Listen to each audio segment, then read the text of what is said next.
एक बार नारद जी को यह अभिमान हो गया कि उसने बढ़कर इस पृथ्वी पर कोई दूसरा भगवान विष्णु का भक्त नहीं है। उनका व्यवहार भी इस भावना से प्रेरित होकर कुछ बदलने लगा। वे भगवान के गुणों का गान करने के साथ साथ अपने सेवा कार्यों का भी वर्णन करने लगे। भगवान से कोई बात छुपी थोड़े ही रहती है। उन्हें तुरंत इस बात का पता चल गया। वे अपने भक्त का पतन भला कैसे देख सकते थे, इसलिए उन्होंने नारद को इस दुष्प्रवृत्ति से बचाने का निर्णय किया। एक दिन नारद जी और भगवान विष्णु साथ साथ वन में जा रहे थे। अचानक विष्णु जी एक वृक्ष के नीचे थककर बैठ गए और बोले, भाई नारद जी, हम तो थक गए हैं, प्यास भी लगी है, कहीं से पानी मिल जाए तो लाओ। हमसे तो प्यास के मारे चला नहीं जा रहा है, हमारा गला सूख रहा है। यह सुनकर नारद जी तुरंत सावधान हो गए। उनके होते हुए भगवान भला प्यासे रहे। वे बोले, भगवान अभी लाया, आप थोड़ी देर प्रतीक्षा करें। नारद जी एक और दौड़ लिए। उनके जाते ही भगवान मुस्कुराए और अपनी माया को नारद जी को सत्य के मार्ग पर लाने का आदेश दिया। माया शुरू हो गई। नारद जी थोड़ी ही दूर गए होंगे कि उन्हें एक गांव दिखाई पड़ा, जिसके बाहर कुएं पर कुछ युवा स्त्रियां पानी भर रही थी। कुएं के पास जब वे पहुंचे तो एक कन्या को देखकर अपनी सुध बुध खो बैठे, बस उसे ही निहारने लगे। वो यह भूल गए कि भगवान के लिए पानी लेने आए थे। कन्या भी नारद जी की भावना समझ गई। वह जल्दी जल्दी जल से घड़ा भरकर अपनी सहेलियों को पीछे छोड़कर घर की ओर लिपकी। नारद जी भी उसके पीछे जो लिए। कन्या तो घर के अंदर चली गई, लेकिन नारद जी ने द्वार पर खड़े होकर नारायण नारायण का अलख जगाया। गृहस्वामी नारायण का नाम सुनकर बाहर आया। उसने नारद जी को तुरंत पहचान लिया। अत्यंत विनम्रता और आदर के साथ वह नारद जी को घर के अंदर ले गया और उनके हाथ पैर धोकर स्वच्छ आसन पर बिठाया तथा उनकी सेवा सत्कार में कोई कमी न छोड़ी। उनके आगमन से अपने को धन्य बताते हुए गृहस्वामी ने अपने योग्य सेवा के लिए आग्रह किया। नारद जी बोले, आपके घर में जो आपकी कन्या जल का घड़ा लेकर अभी अभी आई है, मैं उससे विवाह करना चाहता हूँ। नारद जी की बात सुनकर गृहस्वामी एकदम चकित रह गया, लेकिन उसे प्रसन्नता भी हुई कि मेरी कन्या एक ऐसे महान योगी तथा संत के पास जाएगी। उसने स्वीकृति प्रदान कर दी और नारद जी को अपने ही घर में रख लिया। 2-4 दिन पश्चात शुभ मुहूर्त में उसने अपनी कन्या का विवाह नारद जी के साथ कर दिया तथा उन्हें गांव में ही उतनी धरती का टुकड़ा दे दिया, खेती करके वे आराम से अपना और अपने परिवार का पेट भर सके। अब नारद जी की बिना एक खूंटी पर तंगी रहती, जिसकी ओर उनका ध्यान बहुत कम जाता। अपनी पत्नी के आगे नारायण को वे भूल गए। दिन भर खेती में लगे रहते, कभी हल चलाते, कभी पानी देते, कभी बीज बोते तो कभी निराई गुड़ाई करते। जैसे जैसे पौधे बढ़ते उनकी प्रसन्नता का पारावार न रहता। फसलें हर वर्ष कितती, अनाज से उनके कोठार भर जाते।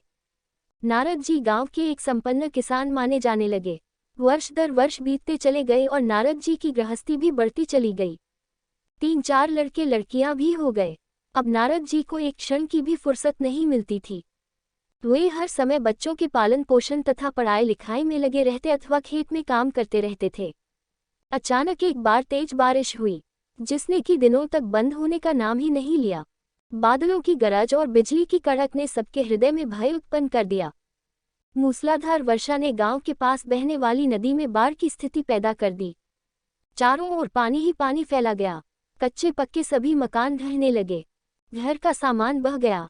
पशु भी डूब गए, उनके व्यक्ति मर गए। गांव में त्राही त्राही मच गई।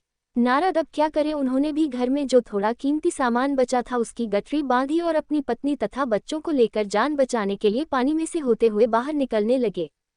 नारद जी बगल में गठरी थौमे, एक हाथ से एक बच्चे को पकड़े और दूसरे हाथ से अपनी पत्नी को संभाले हुए थे। पत्नी भी एक बच्चे को गोद में और एक का हाथ पकड़े धीरे धीरे आगे बढ़ने लगी। पानी का बहाव अत्यंत तेज था तथा यह भी पता नहीं चलता था कि कहाँ गड्ढा है और कहाँ टीला। अचानक नारद जी ने ठोकर खाए और गठरी बगल से निकलकर बह गई। नारद जी गठरी कैसे पकड़ते, दोनों हाथ तो घिरे थे। मन में सोचकर सोचा फिर कमा लेंगे। कुछ दूर जाने पर पत्नी एक गड्ढे में गिर पड़ी और गोद का बच्चा छूटकर बह गया।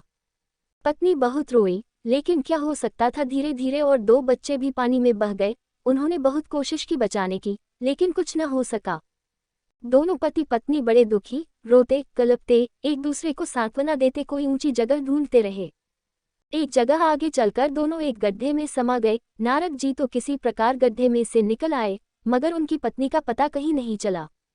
बहुत देर तक नारद जी उसे इधर उधर दूर दूर तक ढूंढते रहे, लेकिन व्यर्थ रोते रट उनका बुरा हाल था। हृदय पत्नी और बच्चों को याद कर करके फटा जा रहा था। उनकी तो सारी गृहस्थी उजड़ गई थी। बेचारे क्या करें, किसी कौन से अपने भाग्य को या भगवान को। भगवान का ध्यान आते ही नारद जी के मस्तिष्क में प्रकाश फैल गया और पुरानी सारी बातें याद आ गईं। वे किस लिए आए थे और कहाँ आ गए? ओहो, भगवान विष्णु तो उनकी प्रतीक्षा कर रहे होंगे। वे तो उनके लिए जल लेने आए थे और यहाँ गृहस्थी बसाकर बैठ गए। वर्षों बीत गए गृहस्थी को बसने में और फिर सब नष्ट हो गया। क्या भगवान अब भी मेरी प्रतीक्षा में उसी वृक्ष के नीचे बैठे होंगे? यह सोचते ही बाढ़ नदारद हो गई। गांव अंतर्धान हो गया। वे तो घने वन में खड़े थे। नारद जी पछताते और शर्माते हुए दौड़े। देखा कुछ ही दूर पर उसी वृक्ष के नीचे भगवान लेटे हैं। नारद जी को देखते ही उठ बैठे और बोले, अरे भाई नारद, कहाँ चले गए थे? बड़ी देर लगा दी, पानी लाए या नहीं? नारद जी भगवान के चरण पकड़कर बैठ गए और लगे अश्रु बहाने। उनके मुंह से एक बोल भी नहीं फूटा। भगवान मुस्कुराए और बोले, तुम अभी तो गए थे, कुछ अधिक देर थोड़े ही हुई है। लेकिन नारद जी को लगा था कि वर्षों बीत गए। अब उनकी समझ में आया यह सब भगवान की माया थी, जो उनके अभिमान को चूर चूर करने के लिए पैदा हुई थी। वे सोचने लगे, उन्हें बड़ा घमंड था कि उनसे बढ़कर त्रिलोक में दूसरा कोई भक्त नहीं है। लेकिन एक स्त्री को देखकर वे भगवान को भूल गए। उसको पछतावा होने लगा और उनका घमंड जरा सी देर में ढेर हो गया। वे पुनः सरलता और विनय के साथ भगवान के गुण गाने लगे।